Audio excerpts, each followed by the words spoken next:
Nucleus काफी कुछ हमारी तरह होता है, स्टेबल होना चाहता है। केमिस्ट्री में, फिजिक्स में जितनी भी चीजें होती है, सिस्टम होता है, वो स्टेबल होने की उसकी मंशा रहती है। तो जो भी हमारे पास एक न्यूक्लियस है उसके पास स्टेबल होने के दो तरीके होते हैं। अगर बहुत छोटा है तो स्टेबिलिटी की रेंज में जाने के लिए मिलके एक हो जाए तो उसको फ्यूजन बोलते हैं। बहुत बड़ा है, बहुत मैसिव है, तो दूसरा रास्ता है कि टूट जाए, दो छोटे पार्ट्स में एक बड़ा चीज छोटे छोटे पार्ट्स में टूट जाए, उससे वो स्टेबिलिटी की रेंज में जा सकता है। तो हम बात करने वाले हैं इन्हीं न्यूक्लियर रिएक्शंस की दो तरीके से, फिजन, फ्यूजन। फिजन आज पढ़ेंगे, फ्यूजन अगले लेक्चर में देखने वाले हैं। पर एंड गोल आपको ध्यान होना चाहिए कि एंड गोल है यहां पे स्टेबिलिटी, ठीक है। The reactions in which nuclei of atoms interact with other nuclei or elementary particles such as alpha particle, proton, neutron, deuteron, etc. इनको बोला जाता है न्यूक्लियर रिएक्शंस, ठीक है। ये हमने बहुत बार देखे हैं, डेफिनेशन पहली बार देखी है।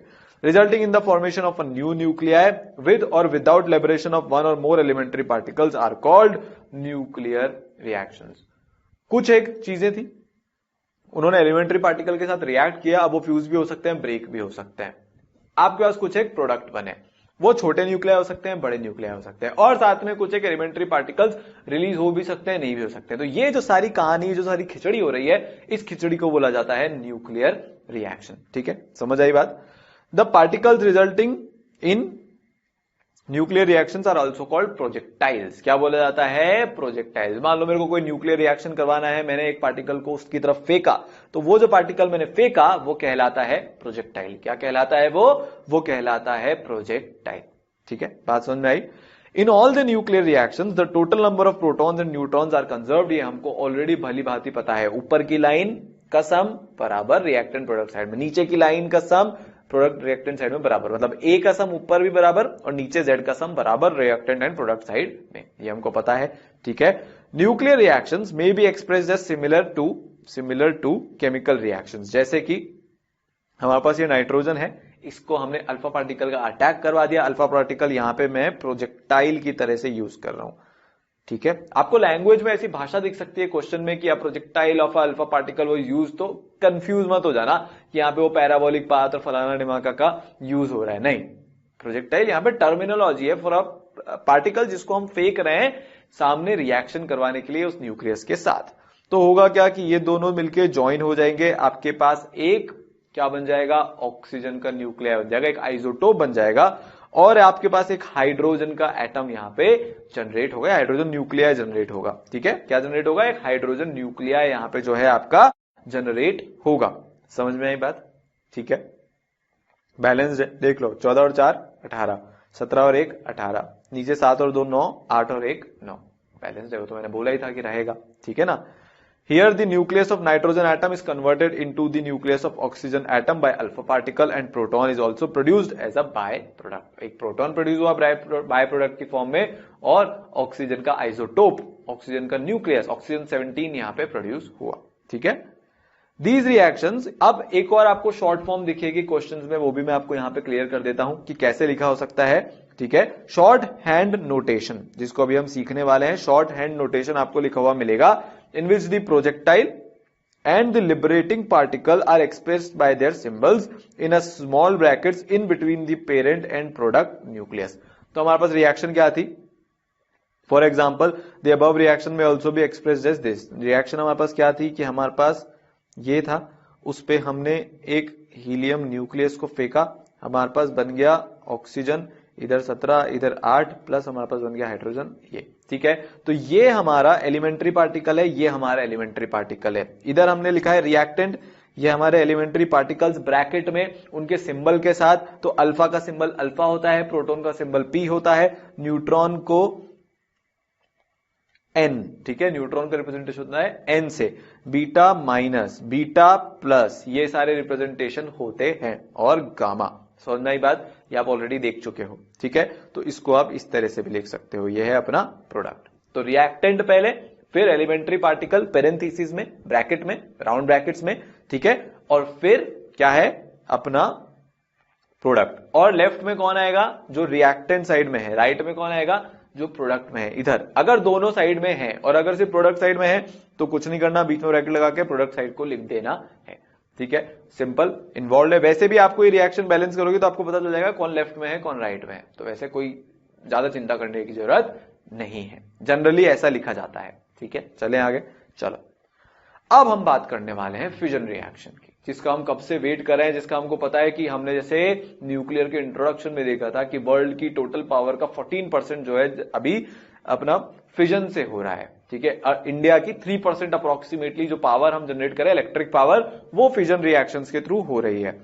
तो ये एक ऐसा न्यूक्लियर रिएक्शन है जिसमें कि एक हैवी न्यूक्लियस को हम ब्रेक डाउन करते हैं बाय अ स्लो और थर्मल न्यूट्रॉन, ठीक है, जिसकी एनर्जी अबाउट 0.04 इलेक्ट्रॉन वोल्ट के आसपास की होती है, into two relatively smaller nuclei with the emission of 2 और more neutrons and large amount of energy. तो हम करते क्या है, एक अनस्टेबल न्यूक्लिया है, उसको पता है कि उसको लाइफ में जो है टूटना है, ठीक है, पर वो हमारे जैसा है, भाई मैच वैच आ रहा है, पढ़ाई करनी है, तो जब तक बाहर से आवाज नहीं आती कि ये गुड्डू पढ़ ले, तब तक हम पढ़ते नहीं है।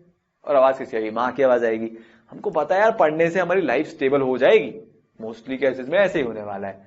सिमिलरली एक टीवी देखते हुए बच्चे को, ठीक है, समझ में आई बात, यहां पे भी ये जो हमारा न्यूक्लियस है हैवी वाला, उसको पता है यार टूटना तो है, पर उसको एक जने को आके लात मारनी पड़ेगी कि टूट, और वो काम कौन करेगा, एक स्लो या थर्मल न्यूट्रॉन करेगा। ठीक है, और जब इसके बाद वो छोटे छोटे पार्टिकल्स में टूटेगा तो उसके बाद भी कुछ न्यूट्रॉन्स, 2 या 2 से ज्यादा न्यूट्रॉन्स और एक बहुत large amount of energy release होती है।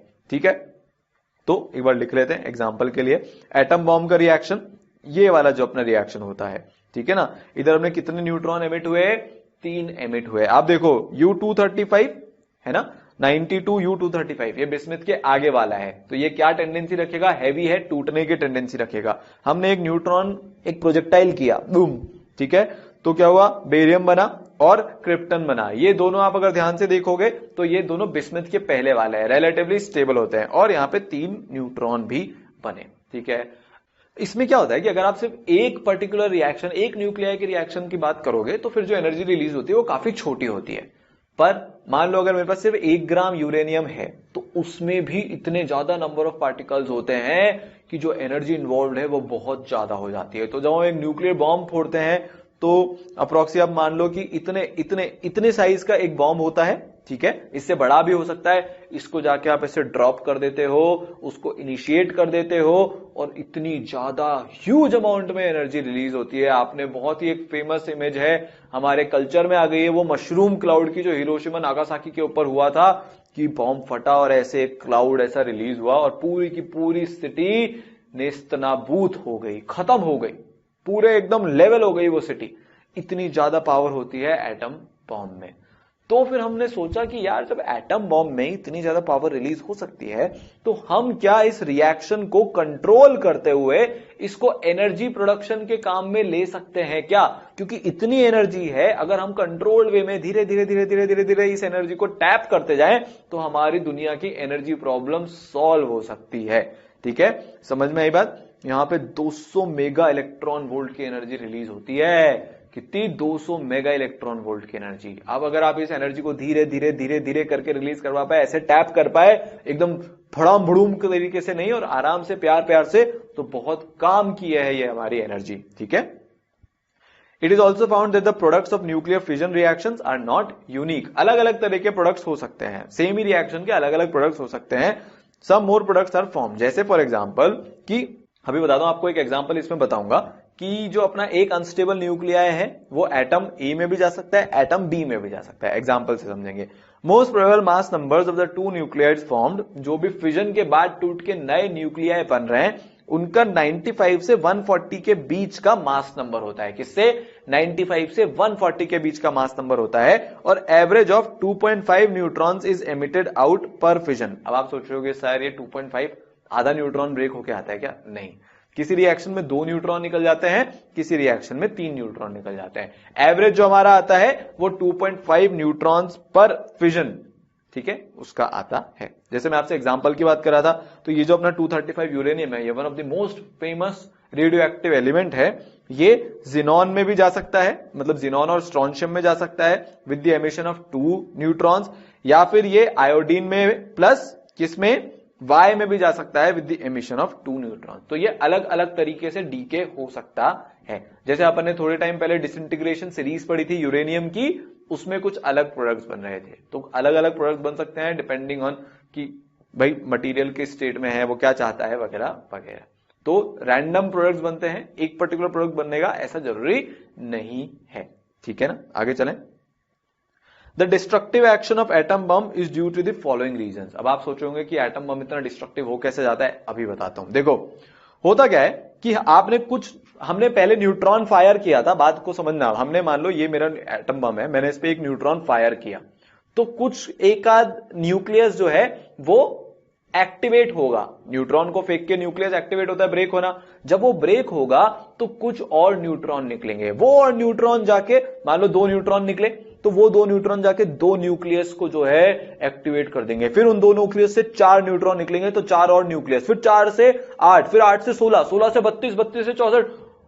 ये हो गया एक गंदा वाला चेन रिएक्शन। आपने सिर्फ एक न्यूक्लियस को एक्टिवेट किया और फिर देखो कि ये कितने, मतलब 2 के फैक्टर से इंक्रीज होता गया। तो आप जब तक कुछ सोच पाओगे 10 से 12 से 20 सेकंड में इतने न्यूक्लियस एक्टिवेट हो जाएंगे, इतने सारे एक साथ मास इफेक्ट के थ्रू एनर्जी रिलीज करेंगे कि इंस्टेंटेनियसली वेपराइज हो जाती है, पूरी की पूरी सिटी ध्वस्त हो जाती है, उड़ जाती है।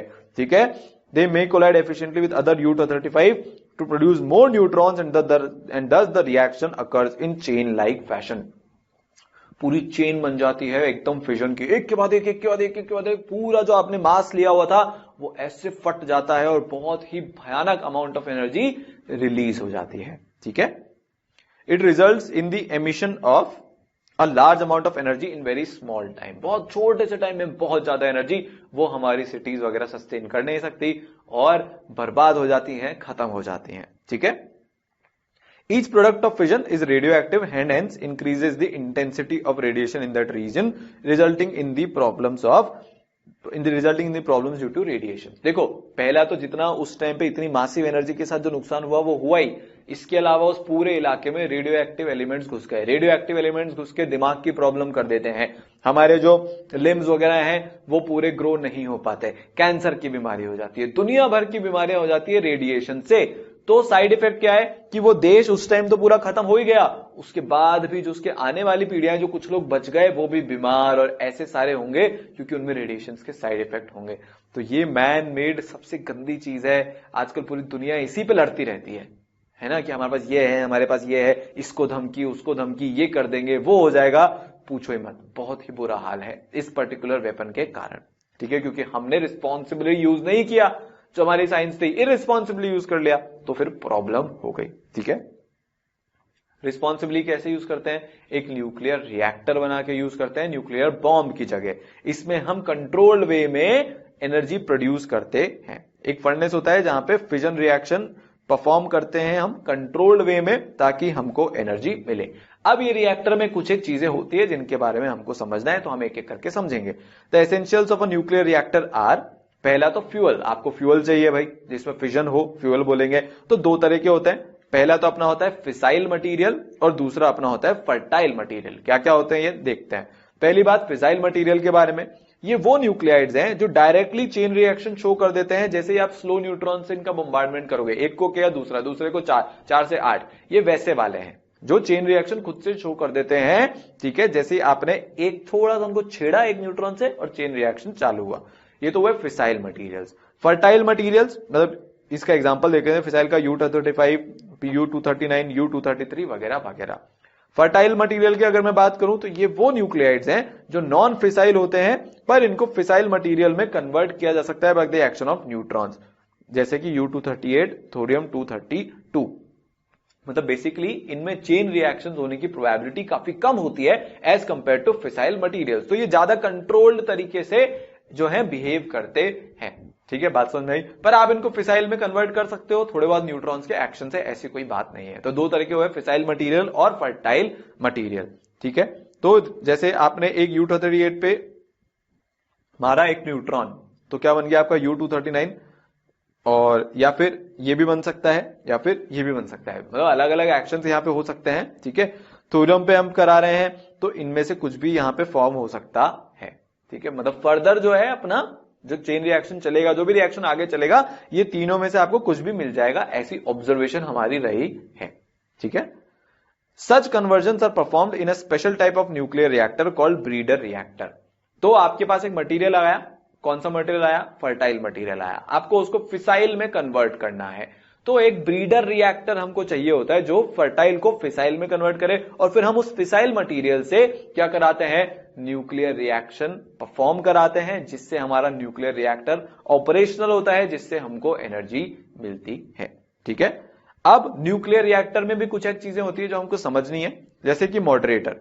क्या होता है कि जो न्यूट्रॉन निकले, भाई काइनेटिक एनर्जी यहां पे काफी इन्वॉल्व हो जाती है, क्यू वैल्यू जो है वो काफी बड़ी है। क्यू वैल्यू बड़ी है तो न्यूट्रॉन बहुत तेजी से आगे निकलता है, तेजी से आगे निकलते हैं तो बहुत अनकंट्रोल्ड रिएक्शन होने की पॉसिबिलिटी रहती है, उसको अपने को स्लो डाउन करना पड़ता है। तो इसलिए अपन वहां पे मॉडरेटर लगाते हैं ताकि न्यूट्रॉन्स को स्लो डाउन करें। सारा जो अभी अपन मैकेनिज्म पढ़ेंगे वो उस न्यूक्लियर रिएक्शन को कंट्रोल्ड वे में, चेन रिएक्शन बहुत ज्यादा ना बढ़े, कंट्रोल्ड वे में पड़े, वो सारी चीजों करने के लिए मॉडरेटर को अपन यूज में लेते हैं ताकि न्यूट्रॉन्स की स्पीड को कम किया जा सके। ठीक है। पानी ये वाला काम बढ़िया करता है, ग्रेफाइट ये वाला काम करता है, हीलियम गैस ये वाला काम करती है, या फिर हैवी वाटर D2O, ये क्या होता है? हैवी वाटर ये वाला काम कर सकता है। ठीक है। चले आगे, चलो। तो मॉडरेटर हमने सीखा। अब कंट्रोल रॉड्स, ये वो रॉड्स ऑफ मटेरियल हैं जो कि एब्जॉर्ब कर सकते हैं न्यूट्रॉन को and hence control the fission reaction. मान लो आपने कुछ एक न्यूक्लियस पे न्यूट्रॉन्स को फेंका, ठीक है।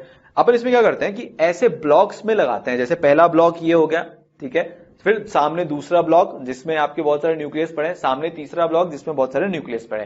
पहले ब्लॉक पे आपने रिएक्शन करवाया तो न्यूट्रॉन तो किसी भी डायरेक्शन में जा सकता है, तो फिर वो न्यूट्रॉन यहां से उड़ के सामने वाले ब्लॉक पे अटैक करने जाता है, मतलब प्रोजेक्टाइल बन के जाता है, तो सामने भी न्यूक्लियर रिएक्शन हो जाता है। एक पॉइंट ऐसा आता है जब आप इसको कंट्रोल नहीं कर पाओगे, इतने सारे न्यूट्रॉन्स जो हैं वो इधर से उधर से इधर से उधर से एमिट हो रहे होंगे, तो हम क्या करते हैं बीच में कंट्रोल रॉड डाल देते हैं, तो वो न्यूट्रॉन को एक शेल्फ या शेल्फ बोल सकते हो, एक शेल्फ से दूसरी शेल्फ पे जाने ही नहीं देते, बीच में ही रोक लेते हैं। ठीक है, ये एक शेल्फ, ये एक शेल्फ, इधर से न्यूट्रॉन यहां जा रहा था तो इधर भी जो है हमारा रिएक्शन चालू हो जा रहा था। अब हमने क्या किया कि ये बीच में कंट्रोल रॉड डाल दी, बीच में हमने कंट्रोल रॉड डाल दी तो ये सारे न्यूट्रॉन्स को एब्जॉर्ब कर लेगी, न्यूट्रॉन सामने वाले पे जा ही नहीं पाएंगे, सामने वाले पे जा ही नहीं पाएंगे तो रिएक्शन एकदम अनकंट्रोलेबल वे में नहीं होगा। इसलिए काम किया जाता है कंट्रोल रॉड्स का। एग्जांपल कैडमियम, बोरॉन वगैरह वगैरह। ठीक है। कूलेंट भी होते हैं हमारे, क्या होता है इसमें, अब भाई इतनी एनर्जी तो रिलीज हो गई, हमको उस रिलीज एनर्जी को टैप करके पानी को स्टीम में कन्वर्ट करना पड़ता है। फिर जो पानी स्टीम में कन्वर्ट होता है वो टरबाइन को रोटेट करवाता है और उससे आपकी इलेक्ट्रिसिटी जनरेट होती है। न्यूक्लियर रिएक्शन हुआ, एनर्जी क्यू वैल्यू बहुत ज्यादा रिलीज हुई, आपने उसको कूलेंट में भेज दिया, कूलेंट गर्म हुआ, पानी स्टीम में कन्वर्ट हुआ, स्टीम से टरबाइन घूमा और टरबाइन से एनर्जी बनी। तो ये कूलेंट का काम होता है कि वो एनर्जी को न्यूक्लियर रिएक्टर से ट्रांसफर करके पानी को बॉईल करने में लगाता है। तो ये तो बात हुई न्यूक्लियर फिजन की। नेक्स्ट टाइम हम देखने वाले हैं न्यूक्लियर फ्यूजन। ठीक है।